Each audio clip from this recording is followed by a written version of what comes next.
Alhamdulillahilladzi khalaqa lana azwajan linaskuna ilaih wa qaddara an yakuna baina az-zawjaini mawaddatan wa rahmah.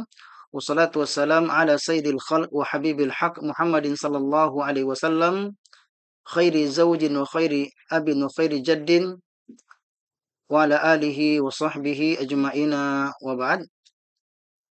Para ummahat dan akhwat sekalian yang semoga saja senantiasa dalam dekapan rahmat Allah Subhanahu wa taala dan sentuhan kasih-Nya. Alhamdulillah merupakan kegembiraan, kesyukuran yang besar kepada Allah Subhanahu wa taala pada kesempatan kali ini bisa kembali bersua dalam kegiatan bedah cinta, mengulas kitab yang sangat menarik, Kaifa Taksibina Qalba Zawjik wa Turdina Rabbak, Rengkuh Cinta Suami, Raih Ridha Ilahi. Bagaimana seorang wanita bisa menjadi sosok yang spesial dan istimewa di hati suaminya sesuai dengan rambu-rambu dan koridor syariat. Sehingga dia menjadi wanita dicintai Allah dan disayang oleh suaminya. Dan ini menjadi pertemuan keempat. Setelah pertemuan pertama, narasumber membahas tentang suami saleh sumber kebahagiaan yang dibahas oleh Dr. Wafi. Kemudian pada edisi kedua membahas ya tentang berkah cinta istri idaman yang dibedah oleh Ustaduna Ikhwan Abdul Jalil. Kemudian pada edisi ketiga membahas tentang empati cinta istri solehah oleh Ustadz Saiful Yusuf. Dan pada kesempatan kali ini kami mendapatkan amanah untuk menemani para akhwat sekalian dengan mengangkat tema atau pembahasan tentang sambutan hangat istri dambaan. Para akhwat sekalian yang dimuliakan oleh Allah Subhanahu wa taala, tentu cita-cita yang paling tinggi yang mesti disematkan yang dihadirkan di dalam pikiran dan dada seorang wanita adalah menjadi istri solehah, ibu yang hebat mencetak generasi Rabbani. Karena setinggi apapun tingkat pendidikan seorang wanita, sebanyak apapun aset harta yang ia miliki, di sisi Allah, puncak prestasi tertingginya yang ia ukir adalah ketika sukses menjadi istri yang solehah dan menjadi ibu yang hebat. Olehnya ini pembahasan kita kali ini membahas tentang berbagai hal berkenaan tentang bagaimana bisa menjadi istri solehah yang mendapatkan ridho dari Allah Subhanahu wa taala, bagaimana mengejar cinta Allah Subhanahu wa taala dengan ridho suaminya. Dan kita kembali ya pada pembahasan kita pada pasal keempat, beliau membahas tentang usnul istiqbali yudkhilus surur alal qalb, bahwa sambutan yang baik akan menghadirkan, memasukkan rasa kebahagiaan di dalam hati. Artinya salah satu di antara tips menghadirkan kebahagiaan pada ruang hati pasangan kita, pada jiwa suami kita adalah dengan memberikan sambutan yang indah, sambutan yang baik. Penulis ya, mengatakan, hina yarji'uz zawju ila baitihi fayajidu zawjatahu qad ista'addat liliqa'ih. Ketika suami pulang ke rumahnya dan kemudian mendapatkan menjumpai istrinya telah bersiap untuk menemuinya. Wa yuqabiluhul aulad bitirhab wal afawah. Sementara anak-anaknya menyambut bapaknya dengan sukacita, dengan sambutan hangat dan penuh keceriaan. Jadi satu keluarga memberikan sambutan yang hangat. Ya, senyum ceria anak-anak, ukiran senyum manis istri menunjukkan rasa gembira, bahagia dengan kehadiran suaminya. Fa inna dzalika yudkhilus surur ala qalbihi. Yang demikian itu akan menghadirkan rasa gembira dalam hati suaminya. Ini persis dengan apa yang dikatakan oleh para ulama kita ya, seperti Syekh Mustafa Al-Adawi dalam kitab Fiqhut Ta'amul Baina Zawjain, di mana beliau mengatakan Di antara momen bahagia suami adalah ketika menjumpai istrinya berhias, mengenakan wangian, mengenakan pakaian yang indah. Karena demikian itu bisa menghadirkan rasa nyaman dan rasa bahagia di dalam hati ya suaminya. Wa fil hadis, di dalam hadis Rasulullah Shallallahu alaihi wasallam disebutkan, "Man laqiya akhahul muslim ma yuhib yasurahu bidzalika sarahullah azza wa jalla yaumil qiyamah." Barang siapa yang menjumpai saudara muslimnya dengan sesuatu yang ia sukai sehingga menghadirkan rasa bahagia pada dirinya, maka karena perbuatan tersebut Allah Subhanahu wa taala akan memberikan rasa bahagia kelak pada hari kiamat. Bayangkan ini kepada saudara muslim, kepada akhwat, dia menjumpainya, menemuinya dengan wajah berseri-seri, dengan senyum manis, ya penuh dengan kehangatan, dia dijanjikan oleh Allah Subhanahu wa taala diberikan kebahagiaan oleh Allah Subhanahu wa taala pada hari kiamat. Maka bagaimana lagi ketika sambutan hangat tersebut, ya sikap, ya sambutan yang diberikan kepada sang belahan jiwa, ya imamnya, yaitu ya sang suami. Kemudian penulis ya rahimahullah taala memberikan contoh yang begitu indah yang patut dijadikan sebagai teladan, yaitu wanita Ummu Sulaim. Ya memang Ummu Sulaim ini kalau kita baca dalam sejarah, beliau termasuk wanita yang multi talenta. Begitu banyak sisi-sisi positif yang hadir dari seorang Ummu Sulaim. Ya sosok yang sabirah, sosok yang sangat sabar, mujahidah, seorang wanita pejuang, wanita solehah yang begitu cinta kepada agamanya dan begitu mencintai Rabbnya Allah Subhanahu wa taala. Dikisahkan di sini, wa hadhihi Ummu Sulaimin imra'atu Abi Talhata wa qad mata waladuha faqalat li ahliha. Jadi menceritakan tentang Ummu Sulaim, seorang sahabiat yang merupakan istri dari Abu Talha. Ketika meninggal anak kecilnya, kemudian ia mengatakan kepada keluarganya yang hadir pada saat itu, "La tuhaditsu Aba Talha hatta uhaditsah." Tolong jangan kalian ceritakan, sampaikan perihal kematian anakku kepada suamiku Abu Talha. Biarkan nanti saya sendiri yang menceritakan kepadanya. Wa yarji'u Abu Talhata min safarihi liyajidaha fi ahsani hal. Subhanallah. Maka pulanglah Abu Talha dari safarnya dan ternyata dia mendapatkan istrinya dalam penampilan yang begitu indah dan menarik. Wa abha surah. Jadi penampilannya begitu mempesona. Fayaqa'u biha, maka karena penampilan yang indah, sambutan yang begitu luar biasa, ya sambutan yang begitu menarik, ya dengan senyum yang begitu indah, dengan juga penampilan yang memukau, maka itu mendorong suaminya selepas safar fayaqa'u biha, mencampuri atau menggauli Ummu Sulaim. Ya, keduanya melakukan ya hubungan suami istri. Wa ba'da an tash'ur annahu qada nahmatah tukhbiruhul khabar. Maka tidak lama ya setelah ia merasakan bahwasanya dia telah melayani suaminya dengan baik, maka kemudian dia menceritakan apa sebenarnya yang terjadi. Maka apa yang terjadi? Fayaghdab Abu Talhata li hadzal fi'il. Maka lantaran tindakan istrinya tersebut membuat suaminya Abu Talha marah. Ya, kan normal sebenarnya. Ini berkenaan tentang anak. Ada anak meninggal dunia yang merupakan buah hati keduanya. Ternyata tidak langsung disampaikan kalau anaknya sudah meninggal. Bahkan dalam riwayat dikatakan ketika ditanya tentang anaknya, ia mengatakan anaknya tenang. Anaknya dalam keadaan baik. Ya karena anaknya dalam baik. Ya telah dipanggil oleh Allah Subhanahu wa taala tenang. Ya karena telah meninggal dunia. Ya setelah berhubungan dia kesedihan yang begitu mendalam. Wanita mana yang tidak sedih ketika kehilangan anak kesayangannya. Anak, buah hati kehilangan tentu sangat perih, tentu sangat sedih.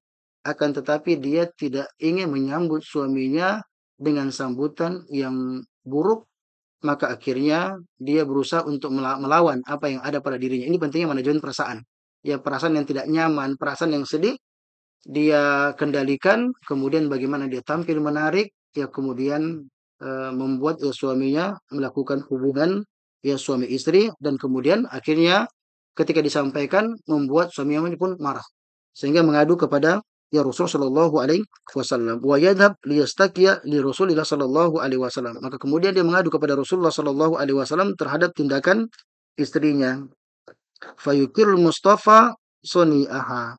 Ternyata hal yang mengejutkan bagi Abu Talhah, laporannya, aduannya kepada Nabi Shallallahu Alaihi Wasallam berkenan tentang perbuatan istrinya, justru Nabi Shallallahu Alaihi Wasallam membenarkan perilaku dan tindakan yang dipilih oleh istrinya Ummu Sulaim.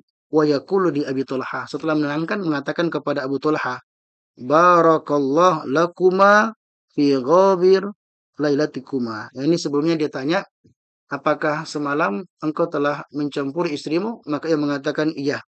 Maka kemudian Nabi SAW, Nabi sendiri yang langsung mendoakan hubungan percintaan mereka.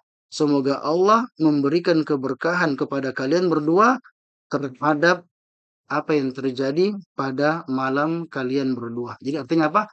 Hubungan kalian, hubungan suami istri yang kalian lakukan tadi malam, maka semoga diberikan keberkahan oleh Allah Subhanahu wa taala. Dan faktanya, wa yubarikullahu lahuma fayakunu min nasli tilkal lailah asyrata aulad kulluhum yaqra'una al-Qur'an. Subhanallah. Maka kemudian Allah Subhanahu wa taala memberikan keberkahan kepada Abu Talhah dan Ummu Sulaim dengan memberikan kepada mereka keturunan ya semenjak hubungan malam itu dengan 10 anak saleh yang semuanya merupakan qori. Subhanallah, ya, hanya rasa sedih. Namun rasa sedih itu dikendalikan, dimanage secara baik sehingga memberikan sambutan yang hangat kepada suaminya.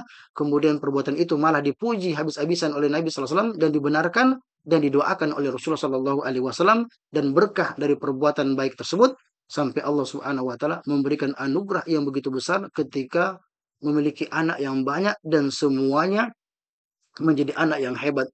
10 anaknya semuanya menjadi qori. Ya, ini bukan qori kayak sekarang ya. Ya, kalau qori zaman dulu, kalau dikatakan qori pasti fakih. Nah, pasti merupakan ahli fikih. Dia merupakan pakar ilmu syariah sekaligus mereka menghafal Al-Qur'anul Karim. Maka dari sini penulis ya kemudian memberikan pesan-pesan, petuah-petuah cinta yang layaknya diperhatikan oleh seorang istri. Apa kata beliau? Nah, dari kisah ini beliau mengatakan, "Wala takuni ayatuha zaujatul muslimah kallati tuqabilu zaujaha inda ruju'ihi biwajhin ta'luhul ka'abah." Maka janganlah engkau wanita muslimah menjadi seperti wanita atau istri yang menyambut suaminya ketika suaminya pulang dengan wajah yang masam, dengan wajah yang murung, ya Ka'abah, ya wajah yang tidak nyaman, wajah yang masam, wajah yang cemberut. Likaunihi ta'akhkhara an mau'idih. Karena suami pulang dari janji. Ya, dia ingin pulang ya pada waktunya tetapi ada kendala sehingga suaminya telat pulang, tidak sesuai dengan apa yang dia sampaikan, apa yang informasikan atau bahkan dia janjikan. Maka tidak perlu ya hal yang mungkin saja keliru dilakukan oleh suaminya dibalas dengan memberikan sambutan yang buruk dengan wajah yang murung, wajah yang masam. Au tuqabiluhu biwabilin minasyakwa min haliha dzalikal yaum. Atau menyambut suaminya dengan sekeranjang atau rentetan-rentetan keluhan berkenaan tentang apa yang terjadi pada hari itu. Ya tentang kondisi rumahnya, au minal aulad wa masyakilhim, atau berkenaan tentang problem-problem atau persoalan berkenaan tentang anak-anaknya. Anaknya bertengkar, anaknya ribut, anaknya merepotkan, maka jangan itu yang pertama kali dia lakukan ketika suami datang. Kenapa? Karena suami sementara lelah. Suami sementara capek, dia mungkin lapar dan dia butuh istirahat agar bisa berpikir lebih lebih tenang. Maka momennya tidak tepat. Maka seorang wanita itu dia harus pandai kapan dia harus menarik, kapan dia harus mengulur. Nah, kalau kondisinya suami barusan tiba, maka tidak dibenarkan bagi seorang istri saleha yang takut kepada Rabbnya dan cinta kepada Allah Subhanahu wa taala untuk menyambut suaminya dengan cara seperti itu. Jadi jangan sambut ya, disambut ya suaminya dengan wajah tadi wajah masam ya, wajah cemberut atau bahkan kuru-kuruan ya, marah-marah ya naik pitam mengeluhkan tentang keributan yang terjadi di rumah atau apa yang dirasakan berkenaan dengan pekerjaan rumahnya, meskipun semua fakta. Anak ribut, kemudian dia dalam keadaan cukup lelah, maka ketika suami pertama kali datang, maka tidak siogianya seorang wanita muslimah melakukan hal tersebut. Kenapa demikian? Fakullu dzalika ya'udu bi atharin sayyi'atin 'alal usrati kulliha wala siyamal aulad. Karena yang demikian itu, karena semuanya itu ya menyambut ya dengan sambutan yang tidak hangat, kemudian dengan banyak memberikan keluhan-keluhan, maka demikian itu justru akan memberikan dampak yang buruk pada seluruh anggota keluarga, terutama anak-anak. Fa innahum yata'atsaruna katsiran bima yahdusu baina abawaihim, karena anak-anaknya akan sangat terpengaruh dengan konflik, dengan pertikaian, dengan kekisruhan, dengan persengketaan yang terjadi di antara kedua orang tua mereka, wa yu'athir dzalika ala sihatihim an-nafsiyati fil mustaqbal. Dan juga hal tersebut bisa memberikan dampak buruk pada kesehatan mental atau psikologis ya anak di kemudian harinya. Maka subhanallah ya para ummahat dan akhwat sekalian yang dimuliakan Allah Subhanahu wa taala. Jadi di sini kesimpulannya bahwa penulis ingin menyampaikan menitip pesan kepada para ummahat sekalian untuk bagaimana memiliki kecerdasan di dalam mengelola dan memanage perasaan mereka. Tidak semua perasaan ketidaknyamanan itu diungkap. Dan boleh dia ungkapkan tetapi harus memilih momen yang tepat. Maka kita ingatkan bahwa di antara karakter istri solehah yang merupakan sebaik-baik perhiasan dunia yang ingin benar-benar dicintai oleh suaminya, maka ingat sambutlah suami, berikanlah sambutan yang hangat kepada suaminya. Yang mengatakan, Alhamdulillah, Abi sudah pulang. Dia juga ngajak anak-anaknya. Ayo Nana, abimu sudah pulang, salim yuk. Coba bayangkan ya, istrinya tersenyum, anak-anak tertawa riang, dan menunjukkan kebahagiaan mereka ketika berjumpa dengan bapaknya. Maka tentu seorang suami, seorang bapak ketika dia pulang dalam keadaan lelah, bahkan cukup lapar, dan ketika disambut dengan sambutan seperti itu, tentu akan mengurangi bebannya dan bisa memarap rasa cinta kepada istri dan juga ya anak-anaknya. Kemudian pesannya hindari daripada menyambut suami dengan wajah murung, ya bermuka masam dengan berbagai macam eh, aduan-aduan dan keluhan-keluhan meskipun mungkin itu ada sesuatu yang fakta terjadi entah karena anak atau juga apa yang dirasakan oleh istri karena beban yang dia rasakan ketika mengurus rumah karena semuanya itu di samping memberikan dampak pada keharmonisan rumah tangga itu juga akan bisa memberikan dampak buruk kepada anak-anak karena tidak boleh menampakkan pertengkaran di hadapan anak-anak akan membuat anak-anak sedih dan berikan contoh yang buruk dan lainnya lagi bahwa hal itu juga akan bisa mempengaruhi kesehatan mental ya psikologis anak-anak kita ke depan. Maka tentu orang tua yang cerdas, orang tua yang menginginkan kebaikan kepada anaknya, dia berusaha untuk menjaga ya keharmonisan karena kesolehan dan keharmonisan dari orang tuanya dia merupakan pilar dari pendidikan anak. Ingin sukses mendidik anak, maka upayakan dengan keharmonisan dan kehangatan yang terjaga di antara pasangan suami istri. Saya kira ini sebagai pengantar dari kitab ya. Sebagaimana biasanya kita fokus 80% lewat ya sesi tanya jawab. Barakallahu fikum jami'an. Silakan kami kembalikan ke moderator. Tafadhali. Hmm? Ya, baik, kami persilakan kepada peserta untuk mengirim pertanyaannya di ruang chat. Suara.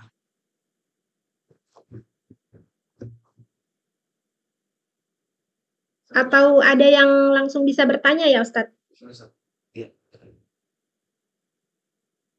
Ada yang bisa langsung bertanya sih? Tidak bisa. Ya, silakan, silakan. Silakan. Dipersilahkan untuk yang ingin bertanya.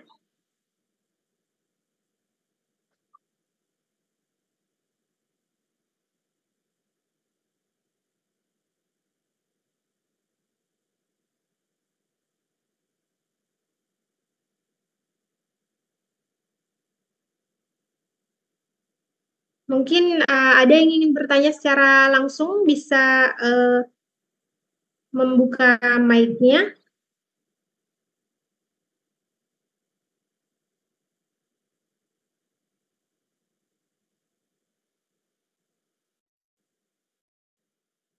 Hmm? Silakan ya sudah. Baik, untuk Ibu Ira ingin bertanya, dipersilahkan.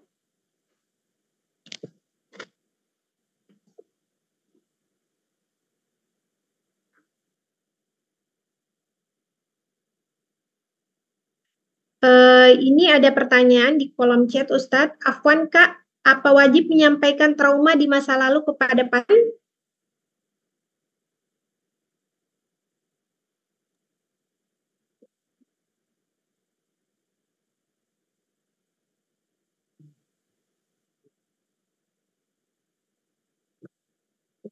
Ya, Ustadz. Ini ada pertanyaan di kolom chat. Alas, Ya, silakan diulang pertanyaannya kalau ada. apa wajib menyampaikan trauma di masa lalu kepada pasangan? Iya. Bismillah, alhamdulillah, wassalatu wassalam ala nabina Muhammad wa ala alihi wa sahbihi jama'ina wa ba'd. Tidak dipaparkan apa trauma yang dihadapi oleh seorang wanita atau istri. Tapi intinya, ketika dia sudah menikah, maka hadirkan pada dirinya inilah kesempatan untuk dia mengejar surga Allah Subhanahu wa taala dengan cara mempersembahkan baktinya kepada suaminya. Mungkin ada di antara wanita yang trauma pernikahan. Ya, meskipun terpaksa atau dia akhirnya memutuskan untuk menikah, tapi dia pernah mengalami beban masa lalu. Mungkin pernah disakiti oleh suaminya atau mengalami KDRT, dikecewakan dan lain ya sebagainya. Maka jangan sampai kita terkungkung dengan kesedihan masa lalu sehingga bisa mengganjal kebahagiaan kita di masa yang akan datang. Biarkanlah dia menjadi masa lalu. Ya, kemudian mohon kepada Allah Subhanahu wa taala untuk diberikan kekuatan, diberikan ketegaran untuk bagaimana menikmati hari-hari ya selanjutnya. Dia bisa berdoa ya kepada Allah Subhanahu wa taala, Allahumma inni a'udzubika min jahdil bala. Ya Allah, aku berlindung kepadamu dari jahdil bala, dari berbagai macam ujian, musibah, ya persoalan yang tidak mampu saya tanggung. Ya, mohon kepada Allah Subhanahu wa taala untuk diberikan ya kekuatan dan tetap ya masa yang akan datang dan insya Allah bisa. Karena banyak di antara wanita yang trauma menikah, air matanya memang barangkali adalah getah dari hati yang luka. Kesedihannya barangkali ada serpihan dari jiwa yang patah. Tapi ia bisa segera bangkit untuk mengobati lukanya ketika membuka hatinya untuk menyambut takdir yang baru. Ketika dipertemukan dengan seorang laki-laki, seorang suami, maka mudah-mudahan itu memberikan berkeberkahan dalam kehidupannya. Belajar dari kesalahan masa lalu dan trauma masa lalu untuk menatap kebahagiaan di masa depan. Ya, karena boleh jadi jika saja ya cinta pertama memenuhkan luka, semoga cinta terakhirmu menghadirkan surga. Jadi la tabki ala ma madha, jangan menangis dengan peristiwa-peristiwa menyakitkan, menyedihkan di masa lalu, bal ij'alhu darsan lak. Tetapi jadikanlah saja dia sebagai ya pelajaran. Ya fa inna darba allati lam taqtulka fa inna mazalat min quwatik. Karena sebuah musibah yang tidak sampai membunuhmu pada hakikatnya ia sementara menambah kekuatanmu. Wala syai' yaj'aluka aziman siwa alamin syadid. Karena tidak ada sesuatu yang bisa membuatmu kuat kecuali setelah merasakan sakit yang besar. Walaysa kullu sukutin nihayah. Kegagalan bukanlah akhir segalanya. Fanuzul matar ajmal binayah. Karena turunnya air hujan boleh jadi merupakan awal dari sebuah keindahan. Maka syukuri pernikahan tak ya saat ini dan berjuang untuk bagaimana menjadi istri yang taat kepada Allah, menjadi wanita yang taat kepada Allah, pribadi yang religius, dan menjadi istri soleha dengan cara kuatkan ibadah dan juga banyak belajar tentang ilmu merangkai rumah tangga dan menjadi sosok yang mulia istimewa di hati ya suaminya dan tidak perlu untuk disampaikan ya kepada suaminya meskipun dia teman dekat tidak perlu menambah luka yang seperti itu. Sampaikan boleh saja ya tergantung dengan kondisi suaminya tapi supaya tidak juga menanamkan kebencian ya kepada suami kepada orang lain ya. Karena siapa tahu fulan itu yang mungkin pernah membuatnya trauma telah bertobat ya dan telah memperbaiki ya kehidupannya. Silakan tutup ya kemudian ya buka lembaran kehidupan yang lebih baik insyaallah taala. Ya, saya kira itu. Selanjutnya pertanyaannya, Una kasihlah istirahat enggak? manakah yang dimaksud istri idaman Ustadz? Iya. Yang disebut dengan istri idaman, istri dambaan, sebagaimana disebutkan di dalam hadis-hadis Nabi Shallallahu Alaihi Wasallam atau bermula dari ayat Allah Subhanahu Wa Taala. Istri idaman adalah istri yang salehah, yang karakternya Allah sebutkan dalam Al-Quran dan dikuatkan oleh Nabi kita Muhammad SAW dan bahkan dijelaskan lebih lebih panjang lebar. Di dalam surah An-Nisa pada ayat ke-34 disebutkan fasalihat, wanita yang salehah. Jadi wanita yang salehah yaitu yang komitmen terhadap agamanya. Bagaimana cirinya? Qanitat. Istri yang taat kepada Allah, cinta kepada Tuhannya, dan taat kepada suaminya. Kemudian hafizat, dia menjaga. Apa yang dia jaga? Yang pertama, ia menjaga mata suami. Menjaga mata suaminya dengan berpenampilan menarik dan dengan attitude yang baik. Kemudian yang kedua, menjaga hati suaminya dengan tidak menyakiti, tidak melontarkan kata-kata yang buruk ya. Ya sebagaimana yang dilakukan oleh orang-orang yang dangkal agamanya dan buruk ya akhlaknya. Kemudian yang dijaga juga menjaga anak-anak. Dia menjaga anak-anaknya, merawat anak-anaknya dan mendidik secara baik. Kemudian dia juga menjaga harta suami. Karena tidak mungkin suami pergi bawa hartanya semuanya, maka dia mampu menjaga harta suami dan yang cukup penting menjaga rahasia rahasia suami. Ya kata saya Al-Utsaimin rahimahullah taala di dalam kitabnya Syarah Riyadhis Shalihin ya pada juz ketiga halaman 136 sampai halaman 137 beliau mengatakan idza wufiqal insani imra'atin salihatin fid din wa aqliha fahada khairu mata'id dunya. Apabila seorang suami dianugerahkan istri yang salehah, apa saleh? Yang baik agamanya dan baik akalnya. Maka ini adalah sebaik-baik perhiasan dunia. Alasannya apa? Karena ketika wanita itu baik agamanya, maka dia akan menjaga rahasia suami, menjaga harta suami, dan juga menjaga anak-anak. Jadi kesimpulan, dia menjaga kesuciannya, menjaga kehormatannya, tidak caledak ya.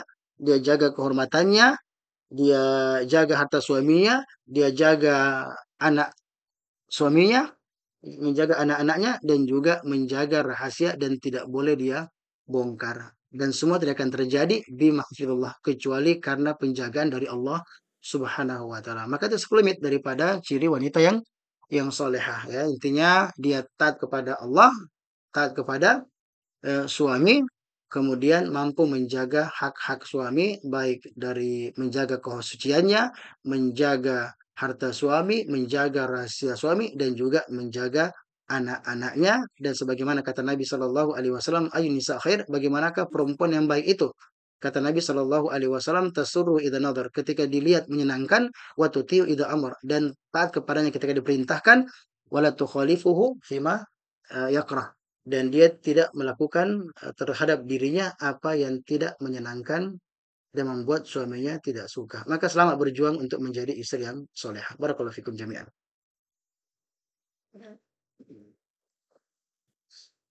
Pertanyaan selanjutnya Ustadz,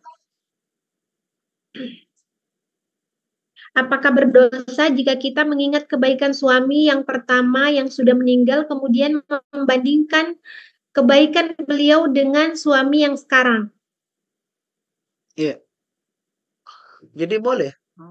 Kalau kita hanya berbicara tentang mengenang kebaikan orang itu tidak mengapa ya karena Allah Subhanahu wa taala menyebutkan dalam Al-Qur'an wala tansal fadla bainakum, jangan pernah lupakan kebaikan-kebaikan yang dilakukan oleh orang lain kepadamu, apatah lagi kepada seseorang yang sangat berjasa dalam kehidupannya, yang menjadi ayah dari anak-anaknya, dan yang pernah membersamai hidupnya. Tetapi ketika Allah Subhanahu takdirkan kepadanya dengan memilih istri, memilih suami yang lain ya, meninggal suaminya, ya, kemudian dia menerima lamaran dari laki-laki yang lainnya, maka berjuang untuk menjadi istri yang soleha, doakan suami menjadi laki-laki yang baik, tetapi tidak perlu dibanding-bandingkan. Ya, nggak perlu dibanding-bandingkan. Pokoknya hindarilah hal-hal yang bisa menyakiti suami. Ya, sebagaimana kata Nabi SAW. Dan meskipun itu cuma menceritakan tentang suami, karena suami juga dia merasa tidak nyaman ya. Umumnya suami tidak merasa nyaman ya ketika mendengarkan hal tersebut, apalagi dalam bentuk membanding-bandingkan. Dalam bentuk membanding-bandingkan sehingga menganggap bahwa kinerja suaminya itu buruk dan suami sekarang itu ya tidak dicintai oleh istri. Tidak boleh, karena istri saya kalau tidak suka sama suaminya tidak boleh dia berterus terang mengatakan tidak cinta kan? Ya, apatah lagi kalau memang dia benar-benar menampakkan secara terbuka bahwasanya dia lebih buruk daripada suaminya terdahulu. Maka silakan simpan kenangan itu, tidak mengapa ya, teringat dengan kenangan tersebut itu nggak ada masalah. Beliau meninggal dunia tidak ada masalah ya, tetapi fokuslah dengan apa yang Allah Subhanahu wa taala berikan ya kepadanya. Kecuali kalau mantan ya. Mantan ingat ingat boleh kebaikan tidak masalah, apalagi ada anak-anak silakan saja. Tetapi hindarilah ya rasa-rasa yang lain, karena perempuan ketika sudah menikah maka dia berada di bawah ikatan yang sakral. Maka jangan lagi melakukan hubungan yang khusus ya kepada mantan ya suaminya kalau memang dia masih hidup. Tapi kalau sekedar doakan saja, kalau ingat-ingat kebaikannya, maka itu tidak mengapa dan sebaiknya tidak disampaikan ya kepada ya suaminya. Apatah lagi ketika ya orangnya masih hidup. Barakallahu fikum.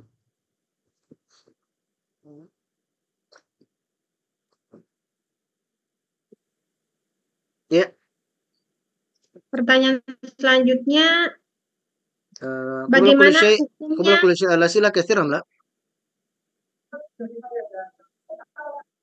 Kasih Ustaz. Oh, kalau gitu saya ringkas saja. Ya silakan. Bagaimana hukumnya sebuah rumah tangga jika sudah 8 tahun menikah namun tidak pernah mendapat nafkah batin dari suami? Namun suami pada dasarnya baik, suka bantu pekerjaan rumah tangga, lemah lembut dalam bersikap. Namun ketika dia diajak komunikasi soal nafkah batin itu, suaminya jadi tersinggung dan sensitif. Apa yang harus dilakukan sang istri, Ustaz? Ya, salah satu di antara kewajiban suami adalah memenuhi hak istrinya.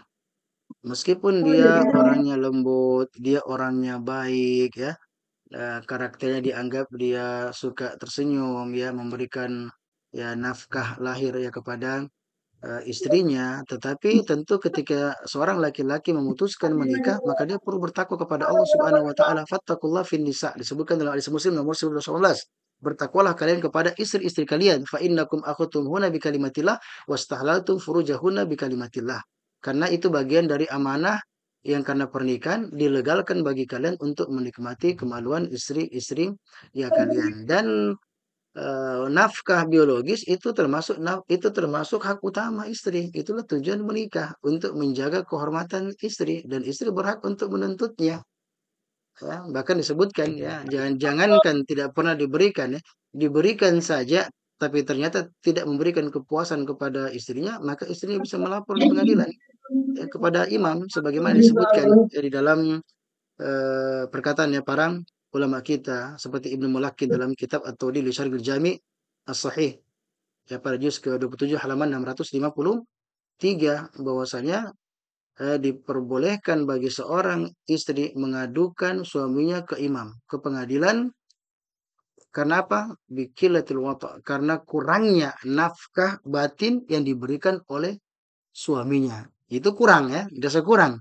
Dan itu boleh disampaikan secara terus terang dan bukan menjadi perkara yang aib. Artinya gini, istri kalau dia ada hak utama yang ditinggalkan, seperti hak biologis, itu hak utama. Maka ulama kita mengatakan, seperti perkataan dari Ibnu Battal dalam kitabnya Syarah Sahih Al-Bukhari pada juz ke-7 halaman 320, beliau mengatakan la yanbaghi lau an yujhib nafsu fil ibadah. Tidak boleh gara-gara alasan ibadah membuat seorang laki-laki itu lemah hatta yaduf an-nikah bihaqqi min jima'i wa waqtisabiha. Tidak boleh lantaran kesibukan seorang suami dalam beribadah, dia berdakwah, menuntut ilmu, ya beribadah kepada Allah Subhanahu wa taala, berpuasa dan sebagainya menjadi alasan sehingga dirinya lemah sehingga tidak bisa memenuhi hak istri baik dari nafkah biologis atau juga dari nafkah materi. Apa yang dilakukan harus terus terang disampaikan kepada suaminya dan ia akan bisa berbahaya bagi sang istri, pikiran akan kalut, ya hati tidak nyaman, ya tidak terlalu bersemangat untuk melaksanakan tugasnya sebagai seorang istri. Ini sangat berbahaya dan ini tergantung kondisi istri. Kalau dia masih istirdo, enggak mengapa. Ya, kalau dia merasa sabar dan tidak masalah, no problem. Akan tapi kalau dia sudah mengeluh, yang merasakan yang berat, maka dia punya hak untuk berbicara kepada suaminya. Jangan diam-diam, tidak boleh diam-diam. Ya, suami istri harus terbuka, terutama berkenan tentang masalah hak. Sampaikan kepada suami dan suami tidak boleh tersinggung. Ya, sampaikan baik-baik ya kepada suaminya, layani baik-baik suaminya, kemudian berikan sampaikan kepada suaminya bahwa kita sudah ya menikah. Yang saya ketahui, yang saya baca bahwa menikah ini tujuannya untuk menjaga kesucian, menjaga kehormatan, untuk menyenangkan, membahagiakan suami. Salah satu di antaranya dengan memberikan nafkah ya biologis. Ya, sampaikan kepadanya, disebutkan dalil-dalil dari hadis-hadis Nabi Shallallahu Alaihi Wasallam dan pesan-pesan para ulama. Ya, mungkin nanti diberikan ya flyer-flyer juga ya tentang kewajiban suami untuk memberikan nafkah batin kepada istri. Jadi sikapnya dia sampaikan secara terbuka ya. Tapi tentu tidak dengan marah-marah, ya silakan dengan lemah lembut ya menyampaikan kepada ya suaminya ketika terjadi suami tidak nyaman, tidak mengapa. Ya, jadi bukan berarti selamanya harus tidak nyaman. Terkadang tidak nyaman kita berikan suami, tidak ada masalah selama tidak melanggar. Ini kan hak istri. Hak istri menyampaikan kepada suami kalau suami tidak nyaman, salahnya suami. Dan istri tidak berdosa. Ya, sampaikan berulang-ulang dan kalau tidak bisa dia gugat di pengadilan atau melibatkan sebelumnya pihak yang ketiga. Nah, di sisi lainnya istri juga harus bantu suaminya. Ya, siapa tahu suami punya problem seksual, berarti dia sakit. Nah, kalau suami sakit, ya sampaikan saja. Ya mungkin ada masalah tak saya bisa bantu. Maka bantu suami untuk bisa memenuhi hak tak. Ya kalau memang dia sakit, silakan pergi berobat atau siapkan makanan yang bisa menambah ya vitalitasnya ya, atau membantunya dia berobat. Itu harus dilakukan, Mas. Itu yang mesti dilakukan oleh seorang istri. Intinya doakan suami dapat hidayah, ya kemudian berterus terang menyampaikan haknya dan bantu suami untuk bisa melaksanakan tugasnya sebagai seorang suami untuk memberikan nafkah batin kepada ya istrinya. Kalau ujungnya suami masih tidak mau, tolong libatkan orang lain biar dinasihati. Ya, dinasihati dan saya nggak tahu apa yang terjadi. Dinasihati saya, insya Allah bisa. Kecuali kalau dia punya kendala khusus, ya. Perlu dipertajam karena kasus kan beragam, ya. Dan kita tidak bisa menjas ini masalahnya apa sampai tahu titik terangnya. Meskipun kasusnya sangat banyak, cuma tidak mungkin disampaikan di sini karena nanti penanya akan meletakkannya pada suaminya. Tapi banyak, ya banyak faktor variabel kenapa sampai suami akhirnya tersinggung ketika diajak untuk hubungan, tapi saya sampaikan terus terang kepada suami dan tuntut hal tersebut dan minta keterbukaan dan keterus terangan. Ini persoalan serius dan bukan perkara ya biasa-biasa. Barakallahu fikum jami'an.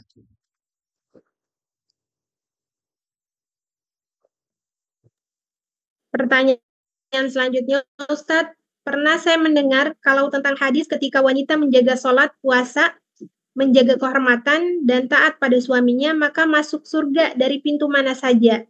Terus, ada pendapat yang mengatakan itu surga yang dimaksud surga paling bawah, surga secara umum. Apakah pendapat ini benar, Ustadz? Ya Allah Ta'ala yang jelas dalam hadis Nabi Shallallahu Alaihi Wasallam kan disebutkan yang menandakan tentang keutamaan wanita yang taat kepada suaminya. Ia akan kilalah akan dikatakan kepadanya udkhuli min abwabil jannati syi'ti. Masuklah engkau ke pintu surga mana saja yang kamu sukai. Kan pintu surga ada 8. Bisa ya? Pintu surga ada 8, maka dia bisa memasukinya dari pintu mana saja yang engkau kehendaki. Dan hadis Nabi mengatakan, man salat khamsa, barang siapa wanita yang menjaga salat lima waktu, sanar saja salat lima waktu, wa somat syahra, berpuasa di bulan Ramadan, wa atat ba'ala, yang taat kepada suaminya, wa ahsanat farjaha, dan menjaga kehormatannya, menjaga kesuciannya, tidak selingkuh, tidak berzina, maka dikatakan kepadanya, masuklah engkau ke pintu surga mana saja yang kamu sukai. Dan surga itu bertingkat-tingkat ya, bukan masalah surga yang paling rendah ya. Ya, makanya perempuan itu enaknya ini bukan lagi dia bakal suruh masuk surga bebas milih mana yang dia ya suka. Ada pendapat mengatakan itu surga yang paling rendah. Wallahu taala, saya tidak sempat ya meneliti berkenan tentang hal itu. Namun secara umum dia akan masuk ya ke dalam surga Allah Subhanahu Wa Taala dengan sesuatu yang sederhana. Dia cukup menjaga sholat waktunya.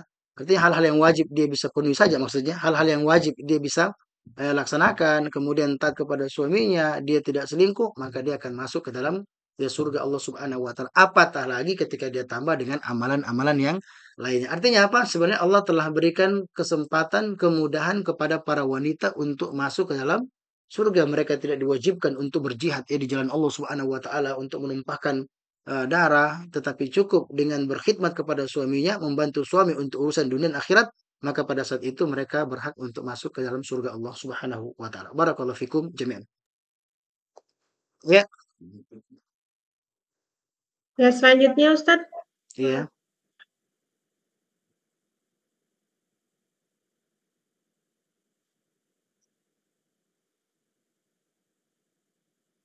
Ya, silakan. Bagaimana dengan perkataan tadi Ustaz, bagaimana tindakan kita jika si suami masih selalu membahas tentang mantan istrinya kepada istrinya sekarang? Berapa kali mendapati nomor WhatsApp mantan di-save untuk melihat status WhatsApp-nya?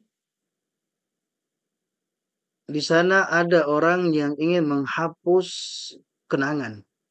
Di sana juga ada orang yang ingin menyimpan kenangan. Maka salah satu yang paling penting dalam kehidupan rumah tangga adalah al-wafa' bainaz zawjain, kesetiaan di antara pasangan suami istri. Kalau sudah menikah, maka mereka diikat dengan tali pernikahan. Tidak boleh mengekspresikan cinta, menyalurkan bakat cintanya pada tempat yang tidak halal. Ya, entah kepada wanita lain atau mungkin ke mantan istrinya, itu tidak boleh. Ya, dia hanya memberikan kepada istrinya. Kalau mungkin ada perasaan suka, itu silakan dia simpan dia dalam dalam dirinya dan mohon kepada Allah Subhanahu wa taala untuk bisa lebih fokus dan bisa mempersembahkan cinta sejatinya ya kepada sosok yang saat ini berada di sisinya. Jadi tidak boleh ya, tidak boleh seperti itu. Jadi kalau ada seorang suami, dia tidak boleh lagi tuh. Ya tidak boleh lagi dia berhubungan sama istrinya secara khusus. Nggak apa dia berbicara secara umum tentang hak anak nggak mengapa ya, tentang anak karena mungkin ada anaknya, itu tidak menjadi masalah. Tetapi atau berbicara tentang pendidikan anaknya, maka tidak boleh juga ya terlalu cemburu karena itu bagian dari ya masa lalunya dan karena punya anak-anak maka tetap harus dibicarakan ya ke depan. Tetapi kalau yang dilakukan itu adalah kemudian dia tetap untuk memantau apa dilakukan oleh istrinya, dilihat tentang Instagramnya ya, dilihat tentang ya story-nya, dia perhatikan seperti itu, maka itu kurang kurang tidak layak kecuali kalau dia ingin menikahinya. Apalagi kalau istrinya sudah menikah dengan laki-laki yang lain, itu tidak boleh sama sekali. Jadi disampaikan kepada suami bahwasanya Allah Subhanahu wa taala telah berikan kepadamu apa yang Allah halalkan. Makalah nikmati cinta yang halal dan bukan hal yang haram. Jadi kalau sudah pernah ada hubungan dengan mantan itu ditutup semuanya. Ya, jangankan mantan hati saja itu tidak boleh lagi diperhatikan apalagi juga ya mantan pasangan kita. Silakan kita tetap hargai mantan pasangan kita, kita hargai, ya kita keduakan yang baik, tetapi jaga perasaan pasangan kita, bertakwa kepada Allah Subhanahu wa taala dengan tidak kontak-kontakan ya secara khusus ya karena hukumnya adalah haram dan juga tidak memantau-mantau karena itu akan bisa merusak hati. Ya karena perasaan kasmaran atau cinta di luar ikatan pernikahan maka dia merupakan penyakit hati dan akan memberikan dampak buruk yang tidak ada menanggungnya, mengetahuinya kecuali Allah Subhanahu wa taala. Itu sebagaimana kata Syekhul Islam Ibnu Taimiyah rahimahullah dalam Majmu' Fatawa ya, pada juz 10 ya halaman 131. Maka perlu dihindari. Allah taala misal. Jadi ditegur ya, ditegur suaminya kalau begitu. Ditegur. Ditegur dan diingatkan untuk fokus ya kepada apa yang Allah telah halalkan. Allahumma kfini bihalalik ya. Ya Allah cukupkan aku dengan apa yang Engkau telah halalkan. Barakallahu fikum. Jangan Pertanyaan sampai gara-gara selanjutnya, mantan, Ustadz. istri sekarang jadi mantan juga, ya gitu. Bahaya itu ya. Silakan. Pertanyaan selanjutnya, Ustadz. Haruskah istri menutupi aib-aib suami meskipun harus berbohong kepada orang tua? Ya, seorang suami istri itu menjaga rahasia suami adalah amanah dan menyebarkan rahasianya adalah pengkhianatan. Tetapi berkenan tentang aib, dilihat aib seperti apa gitu. Kalau aibnya itu dia berkenaan tentang sesuatu yang mengabaikan haknya, maka dan suami ketika ditanya kemudian dia tidak mau, maka yang diperbolehkan itu menyampaikan kepada pihak luar untuk memberikan solusi.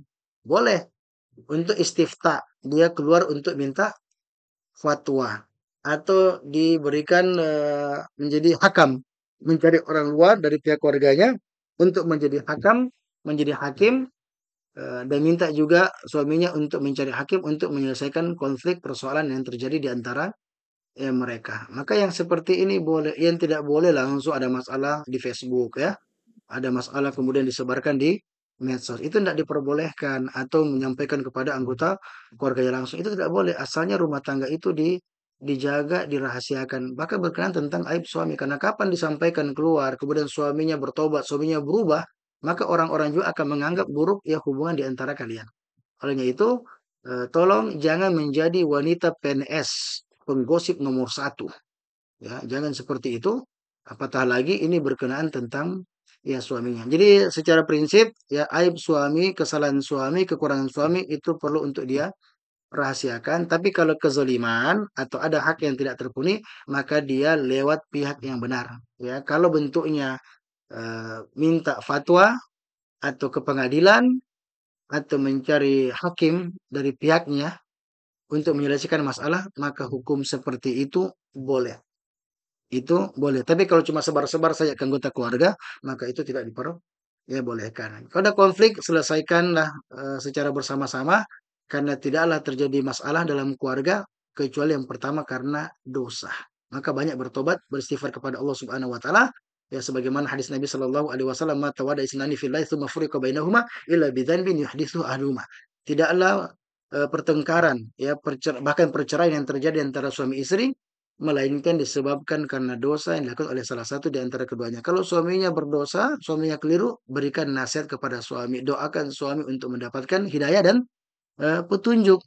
Cari orang soleh agar bisa dekat-dekat dan memberikan nasihat kepada suaminya. Itu yang dilakukan. Jadikanlah suami sebagai proyek dakwahnya dan tidak dengan cara menyebarkan ya aib-aibnya. Kecuali kalau haknya sudah terabaikan, ya telah disampaikan tidak mau, maka dia bisa meminta ya pihak luar yang terpercaya untuk menyelesaikan ya masalahnya. Tapi secara awal, secara secara prinsip asalnya tidak boleh berbicara aib kejelekan-kejelekan suami ya di hadapan ya orang tuanya atau yang lainnya. Barakallahu fikum. Baik, Ustadz, ini ada akhwat yang ingin bertanya langsung. Ya, kami persilahkan. Iya, syukran jazakallah khair. Mungkin pertanyaan begini Ustaz, kisahnya apa? Ada akhwat, ada seorang perempuan Ustaz yang pernah mungkin merasa dilecehkan dengan mertuanya sendiri Ustaz ketika tinggal bersama. Terus pas mertuanya dapat pekerjaan, dah pergilah itu maksudnya pisah, tidak serumah lagi. Nah, pada satu kondisi mertuanya ini sudah tidak punya pekerjaan lagi, terus harus tinggal lagi bersama dengan anaknya. Tetapi si istri dilema karena pernah merasa yang sudah kami sebutkan tadi. Kemudian beliau meminta kepada suaminya untuk mencarikan kontrakan Ustazah karena di kontrakannya sendiri tidak ada kamar dan merasa tidak enak, tidak nyaman karena ya hanya sekat saja dan melalui tempat tidurnya untuk kalau masuk ke kamar mandi begitu. Kemudian meminta kepada suaminya untuk dicarikan Sadaqai qabla asyara. pekerjaan. Taib, Tep- taib, tempat syukran. tinggal dan iya dan si suaminya ini tidak tahu kenapa sebabnya karena si istri tidak menceritakan sebabnya dan akhirnya sedikit ada permasalahan. Kemudian apakah ini si istri akan harus menceritakan? Kemudian bagaimana Ustaz? Iya. Kalau dia benar menjadi korban pelecehan, ya termasuk diantaranya mertua yang sebenarnya dia merupakan bagian dari mahramnya. Tapi kita tahu ya terkadang itu pun terjadi pelecehan sesama saudara juga ada kadang terjadi ya pelecehan antara mertua dengan menantunya. Maka sebagai bahan introspeksi, jadi memang dia mahram, tetapi sebagai seorang wanita dia tetap menjaga adab ya menjadi etika diantaranya berpakaian. Jadi meskipun dia mahram tetapi tetap mengenakan pakaian yang biasa nampak di mahram dan tidak justru terlalu ya berlebih-lebihan menampakkan aurat yang tidak pantas untuk ditampakkan. Kemudian hal yang lainnya pada asalnya sebisa mungkin untuk suami istri membangun rumah tangganya sendiri dan tidak ada pihak yang lain. Asalnya ya, asalnya. Ya, jadi dia menghindari adanya pihak lain yang masuk ke dalam rumahnya agar rumah tangga mereka lebih terjaga dari gangguan pihak luar. Karena salah satu di antara faktor perusak rumah tangga itu adalah tahbib, masuknya pihak yang ketiga. Yang bisa saja dia mengganggu keharmonisan dan bisa secara sadar ataupun tidak sadar, sengaja atau tidak sengaja menjadi penyebab keretakan dari pasangan ya suami istri termasuk ya orang tua. Tetapi ketika umpamanya orang tua dia perlu dijaga, dia perlu dirawat, maka silahkan saja dengan membuat ketentuan-ketentuan dan aturan-aturan untuk tidak mengatur secara teknis ya kehidupan pasangan suami istri. Saya ini juga termasuk pribadi, saya hanya 2 tahun tidak bersama mertua ya. Selebihnya ya hidup bersama dengan mertua ya, dengan waktu yang ya, belasan tahun ya. Tapi dengan membuat yang namanya aturan-aturan ya mana yang perlu nasihat umum dan mana hal-hal yang tidak boleh untuk dicampuri dan perlu juga yang namanya kesabaran. Tapi kalau berkaitan sama kasus kita itu butuh pendalaman yang lebih khusus ya. Harap mungkin ditanya langsung, kita akan gali ya apa yang menjadi persoalan sehingga nanti kita lihat apakah perlu untuk disampaikan atau tidak disampaikan. Tapi secara asal kalau sudah terjadi kayak begitu, sebaiknya jangan sampai tinggal lagi bersama. Karena kalau berkenaan tentang pelecehan itu hal yang tidak bisa dilupakan. Laki-laki yang melakukannya tidak pernah lupa dan perempuan juga tidak pernah lupa. Maka silakan doakan mertua ya tetap hormat kepadanya, hargai ya keluarga suami, ya bantu suami untuk lebih berbakti kepada kedua orang tuanya, tetapi punya hak ya seorang istri punya hak. Istri punya hak untuk berbicara kepada ya suaminya untuk silakan rawat suaminya tetapi tidak dengan tinggal bersama. Tapi kalau suaminya sampaikan saja ada hal yang saya ingin ada alasan kuat ya yang saya harap kita mengerti yang tidak etis kalau saya dia sampaikan. Tetapi kalau memang dia merasa ya melihat kondisi yang ada baik karakter suami dia harap tidak terjadi perpecahan ya suami bisa mengendalikan dirinya ya bisa mengendalikan emosinya dan lain sebagainya maka boleh ya sampaikan kepada suaminya berkenaan tentang apa yang dilakukan oleh mertuanya. Tetapi kita harus lihat jangan sampai akhirnya gara perbuatan tersebut kemudian suaminya melakukan perbuatan yang melampaui ya batas. Jadi kalau sentuhan-sentuhan umpamanya itu masuk pelecehan. Tapi kalau lebih dari itu ya memang sudah harus ya penyampaian dan harus sudah dipengadilankan ya. Nah, atau setidaknya kalau ingin ditutupi memang tidak ada hubungan sama sekali. Karena para ulama kita mengatakan seperti Syekh Utsaimin, bahkan boleh jadi kita sampai pada sebuah tingkatan suami bisa melarang istrinya untuk mendatangkan orang tuanya, bisa melarang istrinya untuk silaturahmi ke orang tuanya. Bisa, bisa. Kalau sampai pada tingkatan-tingkatan tertentu. Jadi kembali asalnya hormati suami dengan cara memuliakan keluarga suami termasuk ya mertua. Tetapi lebih jaga jarak, lebih jaga jarak dan jangan berikan kesempatan untuk terjadinya khalwat ya, hanya berdua-duaan meskipun asalnya boleh, tapi karena sudah punya pengalaman jangan biarkan diri kita dalam kondisi yang seperti itu dan saran saya untuk tidak tinggal bersama. Intinya tidak tinggal bersama. Ujungnya mau disampaikan atau tidak disampaikan, tetapi jangan tinggal bersama. Karena ini rawan bisa berulang. Barakallahu fikum.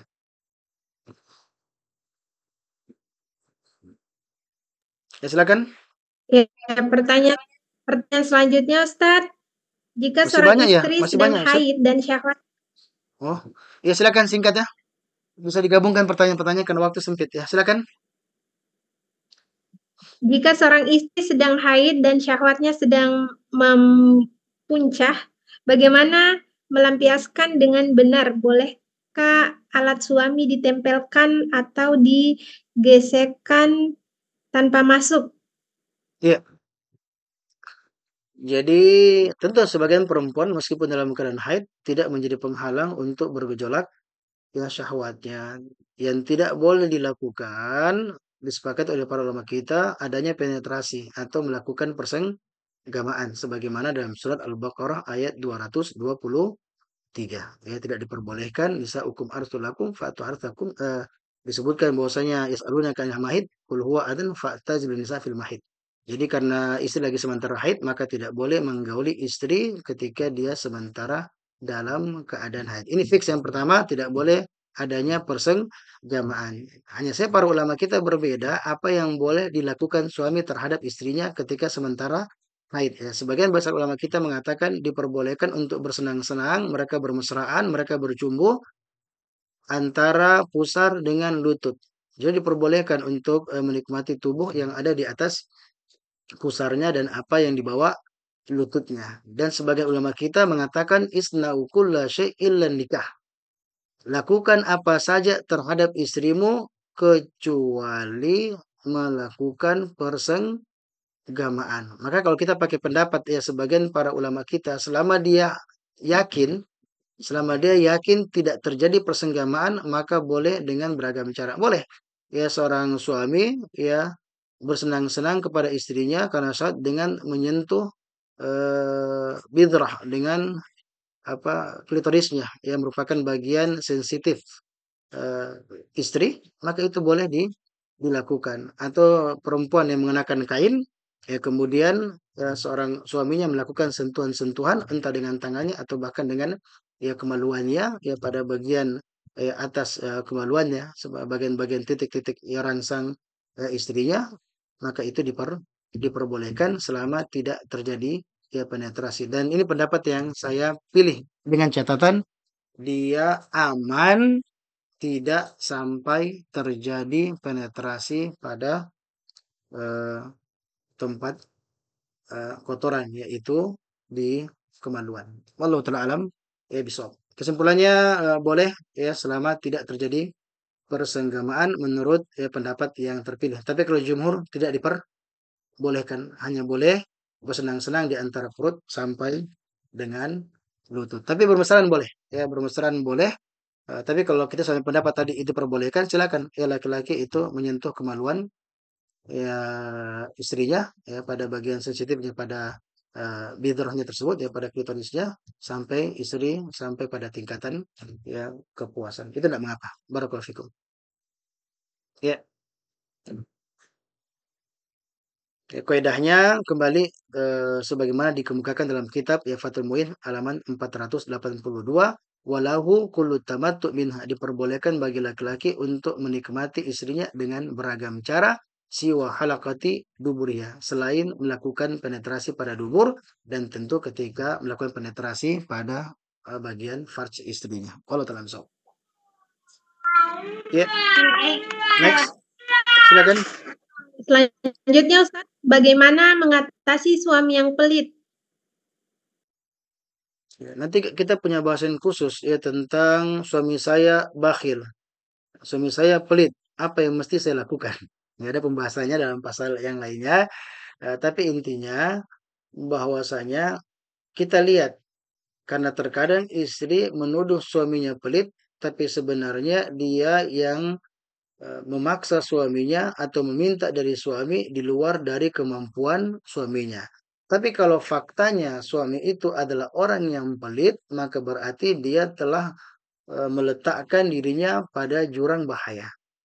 Karena kebutuhan istri terhadap nafkah adalah sesuatu yang sangat besar. Kapan dia tidak mendapatkannya, bisa saya pada tingkatan tergoncang pikirannya, mentalnya bisa terganggu, psikisnya bisa tersakiti sehingga nanti dia bisa melakukan perbuatan-perbuatan yang di luar nurul ya kalau bahasa anak sekarang ya, melakukan hal-hal yang di luar nalar dan melakukan hal-hal yang dimurkai oleh Allah Subhanahu wa taala. Maka seorang suami harus menafkahi istrinya secara baik tentu pada perkara-perkara yang wajib dengan tambahan-tambahan hadiah dan lain sebagainya dan jangan sampai pada tingkatan pelit, bahaya. Ya dia sama yang lainnya begitu royal tapi pelit sama istri ya sendiri. Maka di antara petunjuk Nabi Shallallahu Alaihi Wasallam sebagaimana dalam hadisnya Nabi Shallallahu Alaihi Wasallam biasanya melapangkan nafkah untuk istrinya. Ketika diberikan kelapangan, maka Nabi Shallallahu Alaihi Wasallam memberikan kelapangan ketika memberikan ya nafkah kepada istrinya. Tapi istri juga jangan menuntut suami di luar kemampuannya. Kalau terjadi ya silakan bicara dengan suaminya, ya berikan nasihat boleh. Namanya hidup rumah tangga itu kan saling memberikan nasihat, jangan langsung dikecam ya, sampaikan kepada suami tentang petuah agama, tentang kewajiban suami untuk memberikan nafkah kepada istrinya, cara mengambil cinta istrinya adalah dengan memberikan hadiah dan lain sebagainya dan menjauhi sikap ya pelit, apatah lagi kepada ya istri ya sendiri yang telah berjasa mengurus anak-anaknya dan juga mengurus ya rumahnya. Jadi disampaikan saya kepada suami ya kalau share-share, kalau tidak ya minta kontak ya para dai, para ustadz, kemudian buat siasat untuk bagaimana menasihati sang suami. Makanya suami itu diajak lagi pengajian. Ini problem zaman sekarang, banyak laki-laki pemimpin keluarga tapi tidak pernah belajar tentang urusan rumah tangga. Ini problem utama. Jadi kalau kita ingin suami baik, maka ajak suami untuk banyak mendengar tentang bagaimana menjadi pemimpin rumah tangga yang baik. Barakallahu fikum. Silakan, silakan dibahas pada pembahasan khusus nanti. Silakan. Tafadhali. Bagaimana Bagaimana jika mertua membangga-banggakan menantu di depan menantu lain sehingga menjadikan menantu tersebut menjauh dari keluarga suaminya? Apakah ini Ujian berdosa, Ustadz? kesabaran, ujian kesabaran ya. Kita terkadang itu harus bersabar berinteraksi dengan orang lain ya.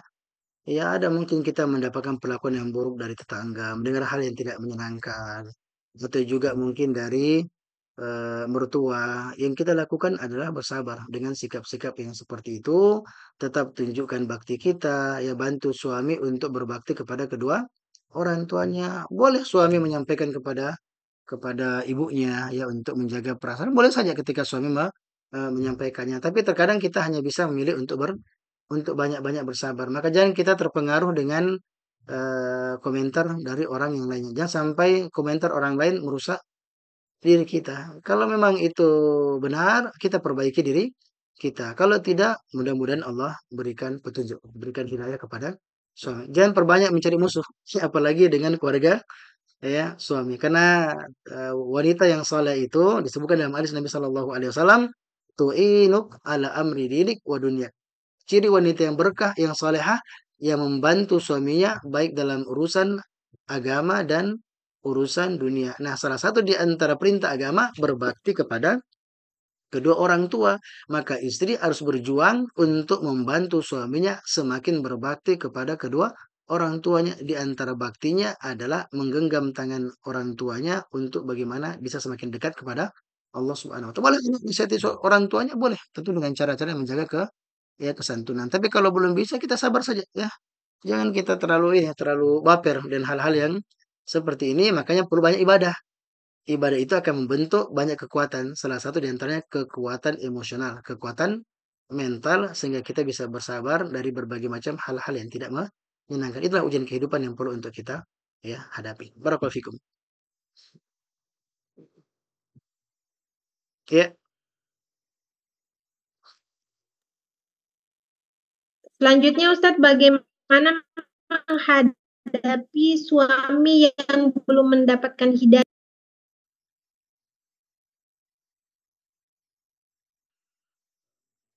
saya cuma dapat sekilas ya tentang suami yang belum mendapat hidayah dari Allah Subhanahu wa taala. Tentu imam idaman adalah yang taat beragama, dan baik akhlaknya. Nah, ketika saat ini kita bersama dengan seorang laki-laki yang dilihat belum dapat hidayah seperti apa, kan gitu kan? Kan belum jelas ini suaminya nggak dapat hidayah seperti apa. Suami berzina, ya selesai, tutup tutup masalahnya. Suami tidak sholat, diperingatkan tidak mau sholat, ya kita minta cerai, kan gitu. Ya, karena tidak boleh kita karena cinta kita karena Allah Subhanahu wa taala ya tidak kita cinta ketika dia berada pada kebaikan dan kita benci ketika dia berada pada keburukan. Tapi kalau ada hal-hal yang mungkin dia belum eh, istiqomah ya dalam beberapa hal, tapi dia tipe suami yang tetap memenuhi hak pasangan secara umum. Masalah biologis hak batin diberikan, kemudian nafkah lahir juga dia berikan. Cuma ada sikapnya atau akhlaknya yang kurang baik atau makin suka menghisap rokok kan bagi sebagian ya. Ya, kalau ada hal-hal yang mungkin masih suka ya pakai celana pendek umpamanya dalam arti belum dapat hidayah artinya belum tersentuh dakwah secara secara ideal. Maka seperti bersabar ya sambil mencari jalan agar suami lebih tersentuh dakwah. Yang perlu kita lakukan itu sebagai seorang istri. Ingat, catat baik-baik, sabar Ki. Doakan suami secara terus-menerus dan tunjukkan bahwasanya kesolehan yang ada pada diri kita ketika kita sudah rajin belajar agama betul-betul bisa memberikan berkah kepada suami. Karena kalau kita bisa taat kepada suami kita, memberikan nasihat dengan cara-cara yang baik, ya, punya banyak kesabaran, dan tetap melayani suami ya karena Allah Subhanahu wa taala ya tetap menemukan eh, meng- memenuhi hak suami, maka insya Allah ini menjadi cara yang baik sehingga suami mengakui bahwasanya kita tipe perempuan yang baik, wanita yang soleha. Tinggal kita sampaikan dengan cara yang lemah lembut. Ingat, yang paling dibutuhkan suami pada istrinya kelemah lembutan. Kalau ingin dakwai suami, maka dakwai dengan lemah lembut. Doakan suami. Jangan pernah lupakan doa suami. Kemudian buat siasat dalam tanda petik agar suami juga terkena dakwah. Kontak ustadz ya atau kenalan ya. Bagaimana caranya bisa ngopi bareng atau berteman sama sang suami. Dan ini pernah terjadi ya. Banyak ada kader kita dapatkan suaminya itu sangat benci kepada istrinya ketika istrinya memutuskan pakai jilbab besar. Itu digunting-gunting, bahkan sebagian dibakar. Sampai akhirnya perempuan menangis, berdoa kepada Allah supaya suaminya dapat hidayah. Tapi nggak cukup sampai di situ. Kemudian dia cari seorang dai yang dia kenal, tolong minta tolong ya untuk bagaimana bisa membangun hubungan dengan suaminya seperti ini. Akhirnya mereka bersentuhan, ya suami terkena dakwah usaha tersebut dan akhirnya bahkan menjadi salah satu pemimpin, salah satu seseorang yang mendapatkan amanah di bidang Al-Quran. Coba bayangkan, dia justru hari-harinya sekarang bagaimana berkhidmat dengan Al-Quran Al-Karim setelah sebelumnya menjadi suami yang begitu benci dengan siar-siar agama. Jadi banyak bersabar, doakan suami dan cari cara agar suami tersentuh dengan dakwah. Ini bagian dari ujian tak menjadikan suami sebagai objek ya dakwah. Maka membutuhkan kesabaran. Barakallahu fikum. Ya,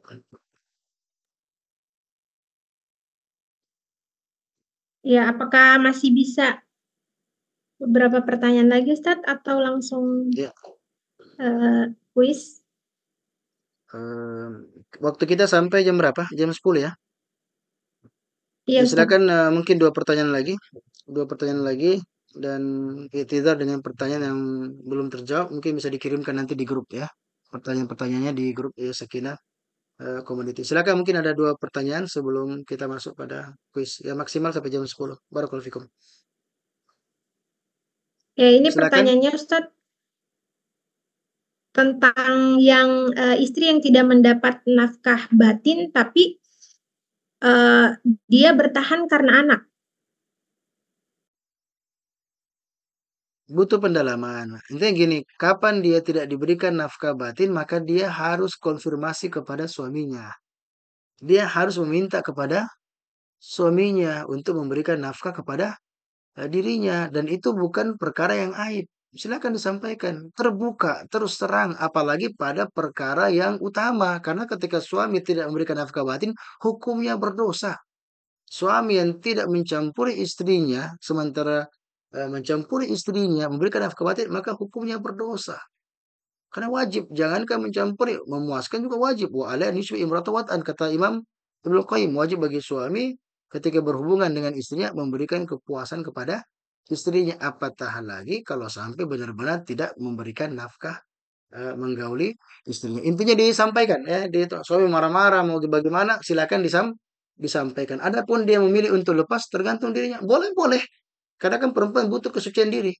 Kalau dia memang merasa perempuan ketika dia tidak mendapatkan nafkah batin, dia tersiksa, bahkan dia memikirkan hal-hal yang tidak-tidak, ya kan? Ada sebagian perempuan kayak begitu. Dia tidak terkendali pikirannya, membayangkan hal yang buruk, dan dia khawatir terjatuh pada perselingkuhan, terjatuh pada perzinahan, maka dia bisa menuntut ya perceraian tersebut. Ya, ujungnya bisa sampai pada hal tersebut. Tapi yang aib ketika diam, tidak boleh diam, harus menyampaikan. Kalau dimarahi, bersabar. Ya, karena ini bagian dari hak. Gitu ya. Maka saran saya kita perlu dikonseling secara khusus ya, terutama ya suami untuk diajak ya berbicara terhadap persoalan yang terjadi. Silakan datangi ya para konselor ya, ya berkenan tentang ya masalah ini. Ya, jadi saya tidak setuju ketika semuanya mengatakan anak-anak, anak-anak ya. Itu betul, namanya perceraian itu akan memberikan dampak buruk, ada risiko yaitu anak-anak yang bisa terlantar. Anak-anak yang kurang terperhatikan. Tetapi hubungan yang buruk di antara suami istri itu akan bisa membuat mereka tidak fokus, justru konsentrasi untuk mendidik anak-anak mereka. Boleh anak jadikan sebagai pertimbangan untuk bertahan, tapi ketika ada memang ada sesuatu yang bisa mengganggu kesuciannya, bisa membahayakan kehormatannya atau membuat haknya terbengkalai, hak utama ini, maka dia diperbolehkan untuk mengajukan cerai. Boleh hukumnya. Saya mengajukan perceraian. Tapi saya tidak mengajak langsung ke sana. Ya, karena banyak kasus yang penting ajak dulu ngomong suaminya. Kalau suami nggak terima, silakan dilaporkan ke yang lain. Ya, silakan hubungi hubungi ya, pihak konselor, ya, hubungi ustadz atau orang yang terpercaya untuk ya menyampaikan kepada suami berkenan tentang hal ini. Barakallahu fikum.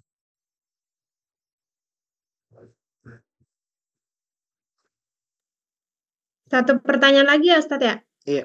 Atau ada mungkin pertanyaan pendek-pendek, ya. Silakan. Ada sepasang suami istri yang telah berumah tangga selama belasan tahun, namun suatu waktu istri tiba-tiba minta cerai dengan alasan demi kesehatan mentalnya. Ya, karena rumah tangganya selalu dicampuri oleh mertua. Bahkan ketika mertua memarahi istri, suaminya tidak membela, hanya meminta istri memaklumi orang tuanya. Sehingga sang istri ingin bercerai. Tetapi suaminya tidak mau. Akhirnya mereka tinggal dalam satu rumah, tetapi istrinya tidak mau lagi melayani suaminya. Bagaimana tanggapannya, Ustadz? Iya, jadi begini, tidak boleh wanita karena perasaannya yang terluka sampai akhirnya membuatnya gelap mata dan tidak melihat maslahat yang lebih besar. Karena jangan sampai engkau terbelenggu dengan perasaan, dikendalikan dengan perasaan. Karena ketika perasaan itu tidak dikendalikan dengan akal sehat dan syariat, maka itu justru akan bisa menjadi badai besar yang meluluh lantakkan kehidupanmu. Bicara sama suaminya. Tentu mungkin kadang suami harus berupaya untuk membela istrinya. Itu idealnya. Idealnya suami itu harus punya kemampuan untuk membela istrinya. Dan ingat, jangan sampai suami dihadapkan pada persoalan pilih aku atau ibumu. Tidak boleh. Kenapa? Ibu lain, istri itu lain. Ya, kalau kalau istri sama istri bisa dibandingkan, pilih mana? Tetapi kalau dikatakan ibu sama istri, maka ini adalah hal yang berbeda yang tidak diperbolehkan untuk bandingkan. Jadi istri adalah mitra hidupnya dan ibu adalah orang yang wajib bagi laki-laki untuk berbakti kepada kedua orang tuanya, terutama kepada ibunya. Jadi tolong dikendalikan ya perasaan ya, ketika dimarah, ketika mungkin merasa mendapatkan kritikan, ya, kata-kata yang kurang sedap, maka dihalalkan saja apa yang dilakukan oleh mertua kita, ya. Kemudian kita mengadukan keluh kesah kita kepada Allah Subhanahu wa taala dan memperbanyak kesabaran dan jangan justru menambah ya konflik. Ya biarkan nanti suami yang selesaikan ya. Nanti bicara sama suami bagaimana sendaknya suami lakukan. Suami harus melindungi istrinya, harus dijaga istrinya dan bakti kepada ibunya bukan berarti membiarkan ibunya berlaku zalim. Tetap suami sampaikan kepada ibunya kalau memang ibu itu turut campur urusan rumah tangganya dan bahkan bisa merusak istrinya. Bicara, harus bicara. Tidak boleh tidak bicara. Ya, suami harus menyampaikan tugasnya dia memang bela istri. Kesalahan banyak banyak laki-laki ya karena tidak mau katanya ibunya terluka, ya tidak mau ibunya tersinggung sehingga tidak berbicara. Tidak boleh. tanggung jawab berdakwah juga kepada orang tua. Yang dilarang itu berbicara dengan kata-kata yang kasar.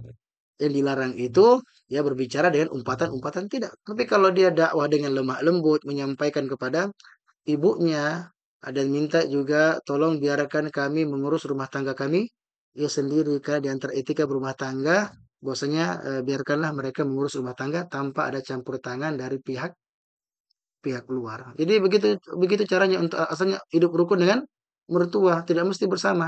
Silakan kita silaturahmi, silakan kita berbakti kepada orang tua, kepada mertua, silakan.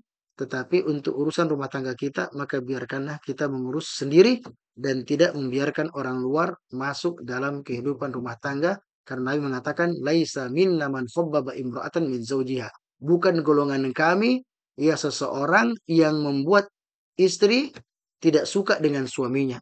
Begitu pula sebaliknya, ia membuat anak tidak suka terhadap ya istrinya, termasuk kalau itu datang dari ya orang tua. Tapi suami disuruh ikut pengajian ya, dan bagaimana cara menjaga ya rumah tangganya dan bagaimana cara melindungi ya istrinya. Tapi itu sementara silakan bersabar dan sampaikan saja kepada ya suaminya, sampaikan cara yang baiknya.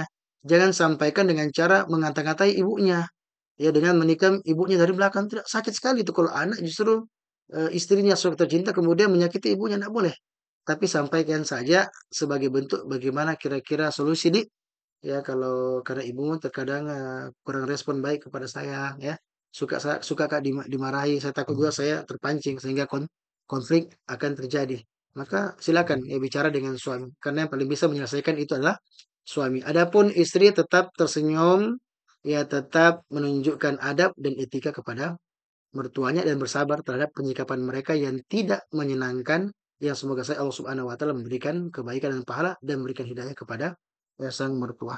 Insyaallah karena pembahasan juga ya, silakan baca buku Hidup Rukun Bersama Mertua. Ya, barakallahu fikum. Sekira cukup ya. Baik Ustadz, kami persilakan Ustadz untuk mengajukan pertanyaan kepada peserta. Ya, pertanyaan saya singkat saja ya, tapi supaya supaya tidak hilang ya, jadi tolong langsung ditahan siapa yang dapat ya, langsung diminta nomor teleponnya, menghubungi panitia. Tolong mungkin admin ya tulislah nomor nomor admin ya, ya biar nanti bisa langsung di chat ya. Ya, silakan diatur. Pertanyaan yang pertama, simpel saja.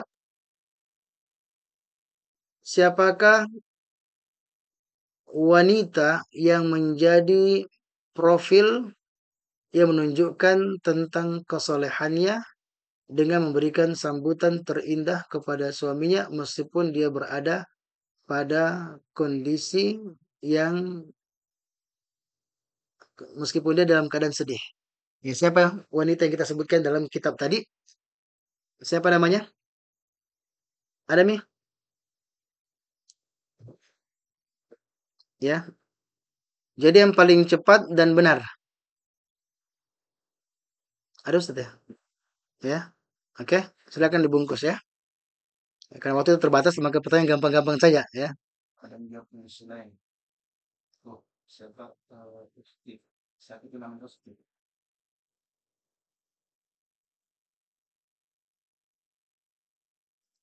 Ada yang dapat? Ya, sudah dijawab Ya, Ummu Sulaim. siapa yang menjawab Ummu Sulaim dan yang paling pertama? Ya, dan sebutkan namanya sekarang. Yang paling pertama namanya di sini Uhtid. Tidak disebutkan ini namanya Ustaz.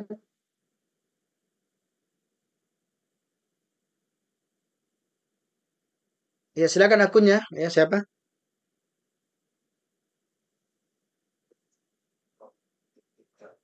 Ukti Tika. Ya, Ukti Tita. ya Ukti silakan Tita dicatat Ustaz. ya. Ya, silakan dicatat ya, nanti akan dikirimkan hadiah. Kedua, yang kedua, Allah Subhanahu Nabi Shallallahu alaihi wasallam mendoakan keduanya.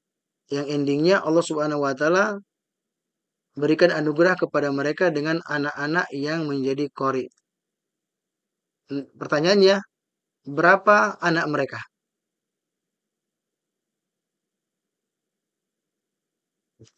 Ini cuma ada cepat saja sebenarnya.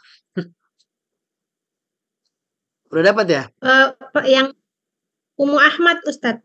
Oke, silakan Umu. 10 orang. Ya, 10 orang cocok. Ya, 10 orang. Ya, Umu Ahmad nomornya bisa ditulis di kolom chat. Yang terakhir, tadi kita sampaikan, yang kita baca tadi, bahwa tidak diperbolehkan bagi istri untuk menyambut suaminya dengan wajah murung, ya, karena terlambat dari janjinya atau karena kondisi rumah hari itu atau berkenan tentang anak-anaknya. Pertanyaannya, apa dampak buruknya? Sesuai dengan bacaan kita tadi, ya, karena demikian itu akan memberikan dampak buruk kepada keluarga dan anak-anak, kepada keluarga semuanya, terutama anak-anak. Karena demikian itu akan memberikan dampak buruk pada titik-titik-titik di masa yang akan datang. Ada jawaban? Satrianingsih bisa bertengkar, Ustadz, katanya. Enggak, kita enggak sebutkan. Ini tentang anak ya. Karena demikian itu akan memberikan pengaruh kepada titik-titik-titik di kemudian hari. Ada jawab Ustaz ya? Ada jawab? As-sihal jinsi, as-sihah, Ya. as-sihah apa tadi ya?